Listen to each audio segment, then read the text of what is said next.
Hello everyone, welcome to a personalized episode of Enlighten. Today, we'll explore the urgent need to limit global warming and the measures countries are taking to combat it. We'll also delve into the latest advancements in automotive technology and the importance of building capabilities for long-term business success. Get ready for an enlightening discussion on these crucial topics. COP28 highlighted a sobering reality. The goal of limiting global warming to 1.5 degrees Celsius is slipping away, with CO2 levels at 420 ppm, up from 300 ppm in the 1800s. Efforts since the 2015 Paris Agreement have fallen short. The inclusion of fossil fuels in COP28's final communiqué was historic, but overshadowed by the stark prognosis. Analysts now predict that warming could exceed the 1.5 degrees Celsius target, potentially reaching 2 to 3 degrees. This increase could result in devastating environmental and health impacts, including millions of premature deaths, destruction of coral reefs, and significant sea level rise.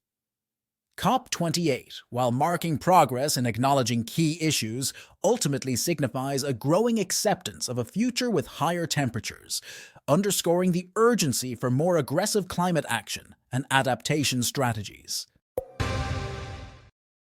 Nations are increasingly implementing measures to control the influx of Chinese electric cars, perceived as a threat to local industries. France and Turkey recently announced restrictions to limit the dominance of Chinese EVs. France's new rules favor domestically or EU-manufactured cars for incentives, focusing on the carbon footprint of EV manufacturing. This change could significantly impact Chinese brands like MG Motors, as many Chinese-made models will no longer qualify for French incentives. Turkey has also tightened regulations, imposing stringent requirements on foreign EV importers, like having numerous authorized service stations. This move, primarily targeting Chinese vehicles, exempts imports from the EU and countries with free trade agreements with Turkey. These regulations aim to regulate the growing industry and favor domestic players, reflecting broader geopolitical dynamics and efforts to curb carbon emissions associated with Chinese manufacturing. Addressing UK investors' concerns on clean technology policy, which they say is hindering progress towards achieving the country's 2035 grid decarbonisation goals. A report by Cleantech for UK emphasises that investment in decarbonisation technologies needs to double to meet climate targets. Despite the UK's success in attracting investment, particularly in energy services and power, innovators face numerous challenges, including insufficient investment and systemic inefficiencies. Energy UK estimates that an additional £500 billion is required in the power sector by 2050 for net zero goals, necessitating a significant increase in annual investments. Investors are seeking long-term policy predictability to mitigate risks associated with short planning cycles, which currently lead to lower private investment leverage. The report suggests several government actions to accelerate clean technology investment. These include delivering long-term policy clarity, particularly in light of mixed signals from recent government decisions, and implementing market reforms like locational pricing for electricity. Additionally, Cleantech for UK advocates for streamlined permitting processes, enhanced training for clean energy technology installers, and public campaigns to promote the adoption of smart meters, electric vehicles, and heat pumps.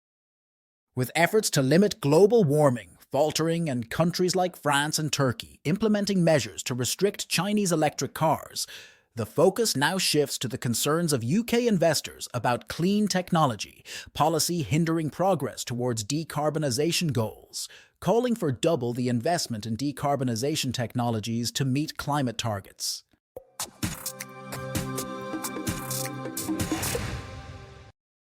The 2024 Toyota Tacoma TRD Off-Road, compared with the 2017 Tacoma TRD Pro, demonstrates significant improvements in performance. The new Tacoma, with a turbocharged 2.4-liter four-cylinder engine, produces 278 horsepower and 317 pound-feet of torque, outperforming the older model's V6 in acceleration. It reaches 60 miles per hour in 7 seconds, half of a second faster than the previous version. The new Tacoma also shows enhanced responsiveness in passing times and a faster quarter-mile time. Additionally, the 2024 model features rear disc brakes and an electronic brake booster, contributing to a shorter stopping distance from 70 miles per hour by 9 feet compared to the older model. It also exhibits better cornering grip. In terms of fuel economy, the new Tacoma achieves 22 mpg on a 70 miles per hour real-world test route, slightly better than the 21 mpg of the 2017 model. However, the older Tacoma has a larger fuel tank, offering a longer highway range. Overall, the test results confirm the 2024 Tacoma's superiority over its predecessor, marking a significant advancement for Toyota's popular mid-size pickup. Lamborghini's prototype active wheel carrier, tested on a Huracan at Porsche's Nardo track in Italy, offers innovative real-time control of camber and toe alignment. This system aims to eliminate common suspension compromises, enhancing vehicle dynamics significantly. The active wheel carrier, focusing on the rear wheels, provides toe-in and toe-out adjustments for improved reactivity and stability, and dynamic camber control to optimize tire contact and grip. In testing, the system significantly improved handling and stability, making the Huracan more responsive and grippier, especially in corners. The prototype, with active wheel control engaged, completed a lap 4.8 seconds faster than without the system, demonstrating its substantial impact on performance. This technology, still in the experimental phase, is set to revolutionize Lamborghini's approach to vehicle dynamics, potentially featuring in future models like the upcoming Huracan replacement. Lamborghini's Chief Technical Officer, Reuven Moore, highlights the system's ability to adjust camber and toe settings in fractions of a degree, offering a more sophisticated and responsive driving experience. Highlighting the 2024 Porsche 911 ST's road performance, despite initial skepticism over its price and similarities to other 911 variants. It enhances the driving experience through numerous detailed improvements, including a modified steering ratio, the removal of rear axle steering, shorter gear ratios, a reduced shift lever length, and significant weight reductions from both the flywheel and magnesium wheels. The ST's retuned suspension and the simplified drive mode selection further refine its handling. This model, the lightest current 911, provides an immersive driving experience, allowing more mechanical sounds into the cabin and offering a more connected feel with the car. On the road, the ST exhibits remarkable grip, stability, and reactivity, outperforming the GT3 Touring in handling and comfort. Its precise steering and gearbox enhance driver engagement, making it not just a top performer among 911S, but arguably the best road-focused performance car available. With a limited production run and high demand, the 911 ST represents a pinnacle in sports car design, urging those fortunate enough to own one to drive it to its full potential. Get ready to shift gears as we leave behind the thrilling world of high-performance cars and delve into the strategic realm of building capabilities for long-lasting success in the competitive business landscape.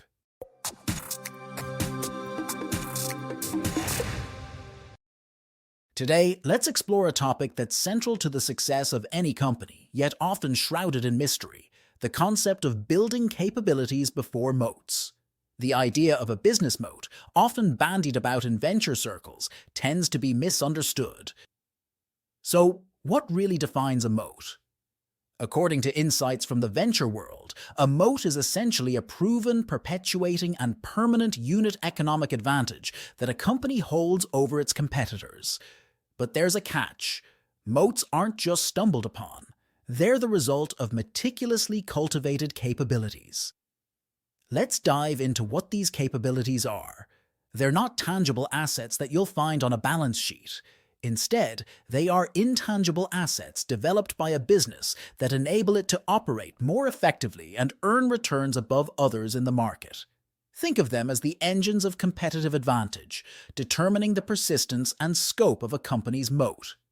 These capabilities could be anything from an innovative business model to a unique technology or even a particular market strategy. Interestingly, the concept of capabilities isn't new, but has been redefined in modern terms. Bruce Greenwald, in his manifesto, Competition Demystified, categorized competitive advantages into two types: customer captivity and resource captivity, with their strength being a function of scale. However, in the digital age, this framework has expanded to include network effects and organizational design, which are equally crucial in establishing a company's competitive edge. For instance, let's consider scale capabilities. These are about making it cheaper and easier to acquire and retain customers or to produce your product. Examples abound, from Bank of America's demand-side economies of scale to General Mills' supply-side economies.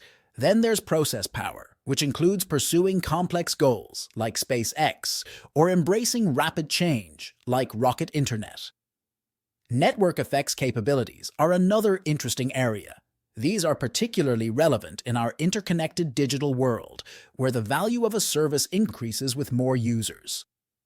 Facebook and eBay are classic examples, leveraging user and customer network effects, respectively.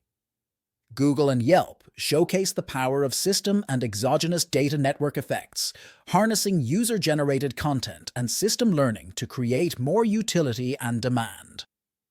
The last piece of the puzzle is organizational design capabilities.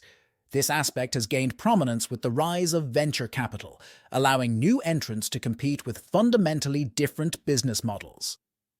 Here, we see companies using everything from state-granted resources to brand perception and system of record to create monopolies or oligopolies and lock in customers post-purchase.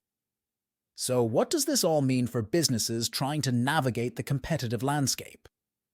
The key is knowing your North Star, identifying which capabilities you're trying to build and orienting everything in the company towards that objective. For a business focused on customer advantages due to localized economies of scale, dominating every market it enters is crucial. For those leveraging platform dynamics for resource advantages, becoming the most accommodating platform for third-party developers is vital. And for businesses banking on being the system of record, locking in as much customer data as possible is paramount. In conclusion, while it's tempting to focus on building a moat from the outset, the real journey to sustainable, long-lasting value and competitive advantage begins with building the right capabilities.